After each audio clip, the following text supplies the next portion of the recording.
విద్యుద్ఘాతానికి బాలుడి బలి. మృతదేహంతో రాత్రంతా ఫుట్పాత్పై గడిపిన తల్లిదండ్రులు. అధికారుల నిర్లక్ష్యం.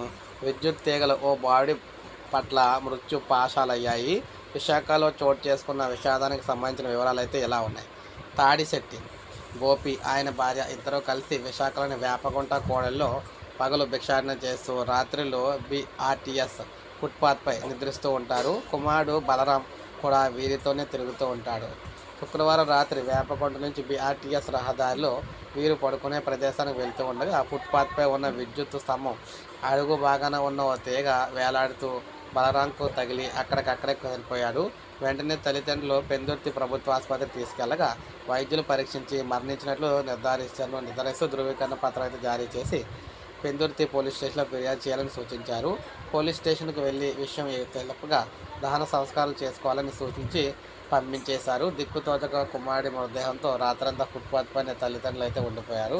స్థానిక ముత్యాలయ సేవా ట్రస్ట్ సభ్యుల వివరాలు తెలుసుకొని సాయం అందించారన్నమాట. సో ఈ విధంగా పెను ప్రమాదం.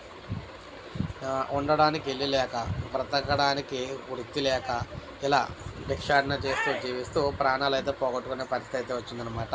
సో ఇది ఏపీ ప్రభుత్వం ఒక సవాల్గా తయారైంది ఈ సంఘటన. సో ఇది మనకు అప్డేట్. ఒక లైక్ చేయండి, సబ్స్క్రైబ్ చేసుకోవద్దు, మన ఛానల్ సబ్స్క్రైబ్